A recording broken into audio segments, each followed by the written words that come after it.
Hello, everybody, and welcome to the second episode of our #KnowItAll Podcast. Today, we are going to talk a bit about how the role of a business analyst needs to evolve in the world of today's AI.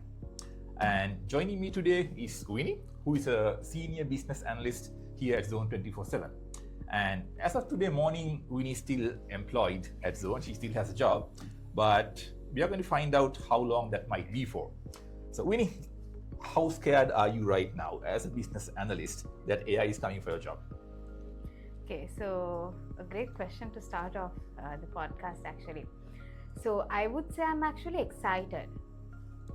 Why?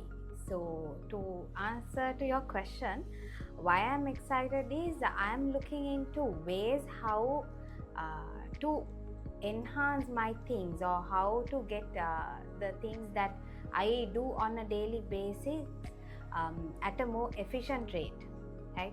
So that's where I see AI coming in. So my excitement is towards improving my own level of task, even all the daily items that I do, the engagement that I do with my team to a next level using AI. All right, awesome.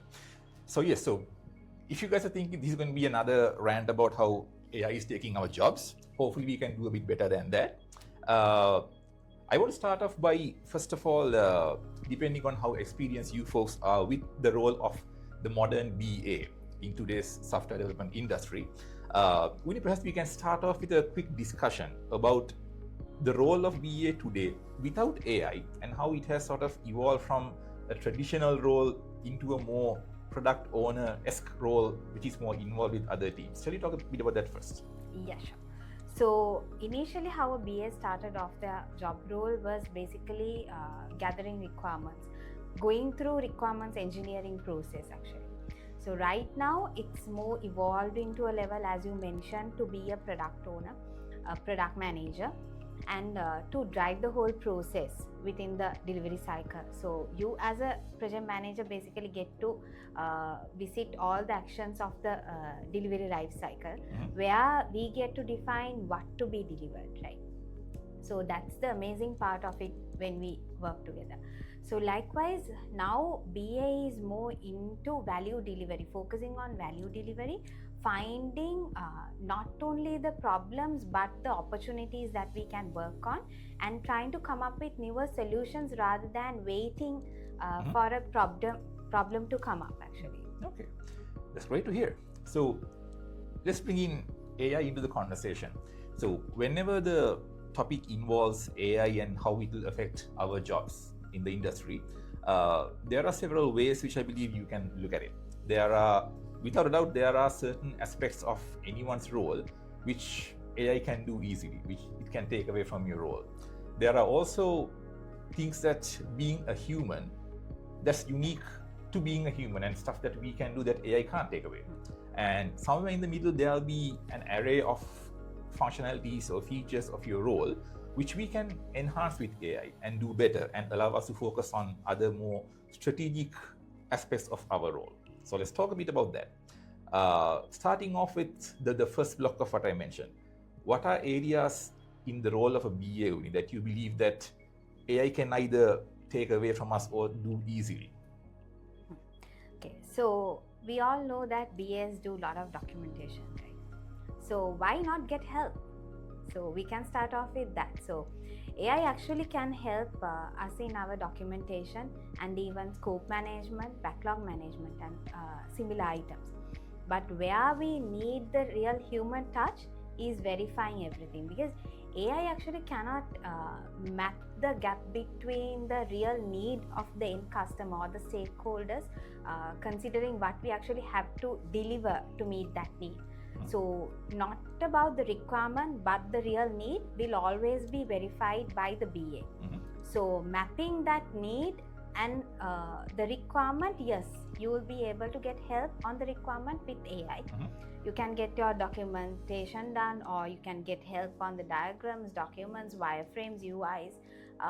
But at last, actually, you have to involve, you have to actually invest your time, your brain power in verifying everything to make sure what AI delivers is actually matching with the real need of the stakeholder. So that is where our human touch comes in, as well as where we can get help from the AI as Exactly. So if you break it down into, let's say, a sample scenario, some area which we can really get help from AI is, let's say we are dealing with a large product with a massive million users involved in it, and we have like 1,000 comments and reviews from users that we need to sift through. So we can completely eliminate the manual work involved in that, get AI to do a full sentiment analysis on that, get all the necessary learnings and feedback from it, and we have a nice summarized data of like, hey, these are the stuff that people want.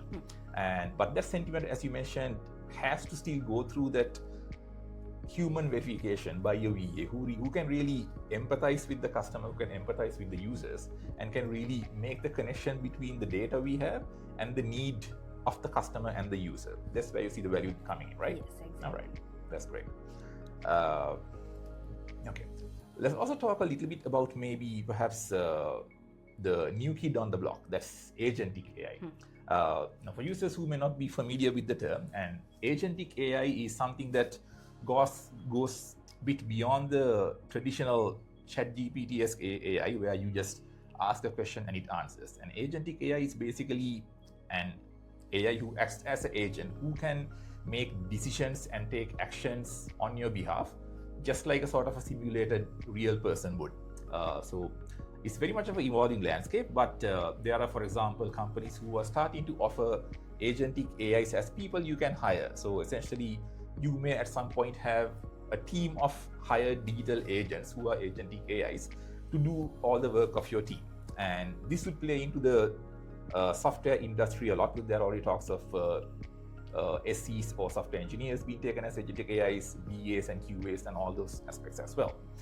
So if you take a possible agentic AI coming into the role, and we had a bit of chat about this, where we think the BA's role might end up in the face of agentic AI, is that you might someday become a sort of a lead of a team of agentic AIs, right? Yeah. So how do you think that will play into your vision of the future of a BA role? Yeah. So let's take a scenario where you actually need a POC to be done, right? So why not get help from the agentic AI level, right? So you as the BA actually can involve in that process, and you can get the POC done by yourself. And then when the proof of concept is there, that's your decision making power in your hand to see how the future for that product or the application is there, and you can get your justifications done and see how you have to plan for it. So it's your decision to make along with the other stakeholders whether to go ahead and implement the POC with the same process, or you can actually get the developers and get the help of agentic AI and get things done. All right.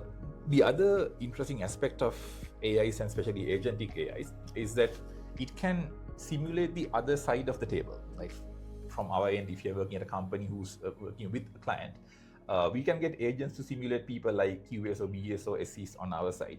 We could also employ their use to simulate, for example, a CEO who changes his mind every 5 minutes about what requirements they want, like, or stakeholders who keep asking for different things all the time. We could sort of build that into the workflow to make sure we get potential early feedback, or that we analyze areas which we might miss in the whole chaos of the situation with a lot of changing requirements. Do you think that will be something helpful that we can sort of build into our enhanced pipeline as well? Yeah, of course. So rather than us spending a lot of time in something that we can get help from the tools that we already have, so that's time that we can actually use for a set of new items or another process to be implemented, right? So whenever it comes to stakeholder management, their feedback management, and getting things done on the application or enhancing the delivery process, I would always suggest that let's use all the help that we have in this era, all the technological help that we have, and then we actually focus on value delivery, because we put our strength, effort, brain power into much more important activities rather than the monotonous activities that we do, right? So in that way, actually, we deliver something beyond that we expect to deliver. All right, awesome. And she touched upon a very important point there. If you are in the software industry and you're dealing with clients who always question you about, hey, what am I getting for my money's worth? The question these days in the world of agile and everything is always about delivering value. And as you mentioned, that is something we can enhance with AI to whatever role that we are applying for to deliver a greater value in a shorter span of time. And if we can sort of align our workflows and our tools to get that better value to clients, then eventually we will see more money coming into our hands pretty much. So that'll be great. As the next point, let's talk maybe a bit about where AI might find challenges in this workflow, where it might not do so well. Like for example, an important part of a BA's role, such as yourself, is working with clients and customers to really understand not what they want, but why they want it, to empathize with them, to be in their shoes and see from their perspective why this requirement needs to happen and how it ties in with the bigger picture. How would AI fare in terms of really getting into the minds of the stakeholders and clearly eliciting why something might need to happen? So basically what happens is, when it comes to AI tools, it provides you the output based on your request, right? So you need to ask the right question. Basically, you need to prompt it right. So if a customer is having trouble to get the output that he expects, so again you come into place, right? You will be the one to help him. Yes, you will be able to get a lot of information. Basically, most of the information that we try to get through research, 80%, you can get it through AI tools now. But how you want to arrange it, how you want to get it, how you want to make sure that it matches the end need, the real need that your stakeholder has, again, you will be the person to bridge that gap. Yeah, that's great to hear. So having gone through everything that we talked about, coming to as a conclusion, if you look at the future AI-powered business analyst, what kind of day-to-day activity, or what kind of role do you see it being, an AI-powered BA? So I see a BA, if a BA comes with a lot of AI-related tools and working along with them, so AI-powered BA will be able to actually define the end goals in a very structured manner and actually get things done and use its own, or use their brain power to manage the stakeholder in, making sure that when you go into the stakeholder level, all your activities are now aligned using the different tools that you already have in place. Not that you have worked overnight or you have worked for months and weeks to get things done, no, but you've done your work, done your basics, but you have got a lot of help from the other tools to complete your tasks. Yeah. No monotonous tasks, no repetitive tasks, Yeah. but you have got everything done, and you're at a place you will be facing the direct stakeholder and managing everything, considering the deliveries and all. Excellent. So sounds like you still might have a job after all, right? There's no immediate threat of you being fired at the moment, which is good to hear. And as a last point, perhaps, Uvini, looking at how AI is always a ever-evolving landscape, right? And what we know today might be completely obsolete tomorrow based on how things turn out. Looking at how things are going ahead, especially for new people who might be entering in the industry recently, or like BAs who are still junior in their role and are looking to move up and evolve in the industry, what tips and tricks do you have for them to really step into this evolved role of a BA with AI support? Yeah, so I'll start off with the question that you asked first. So were we going to lose our jobs? So we were scared, we were trying to get scared without seeing the AI at a proper level, right? That's because actually when we have a tool, we think that we can get everything done, right? Even when it comes to agentic AI or AI tools, it's not that we can get everything done, but we always need that human touch. So don't expect AI or agentic AI to do your work for you, but always expect that you train or you prompt the real need and get what you need, right? So that's how you make things easy for yourself as well as for the others. And always get your peers into it. You don't have to work alone, even considering the tools and all. So always try to use your brain power to think, how can I get my things in a more effective manner, right? So if you don't use your brain power, then only the process or the decline happens within yourself. Rather than going through that flow, always use your brain power to make sure that you are the one to make the decision, you're the one to do the final review, final analysis, and then get the help you need from the tools. Not that you hand over everything to them, exactly, but you have the control. Yeah, I think you bring a very good point at the end, which I think applies to pretty much a lot of other roles and other people who use AI, and something that a lot of people have discussed as being a big danger from AI, especially for new people who are in the industry, is that they would sort of say, even if it comes to coding or creating SRS in VR or whatever, they would just hand things off to AI saying, hey, give a prompt, hey, make this to me, and then just use that as it is.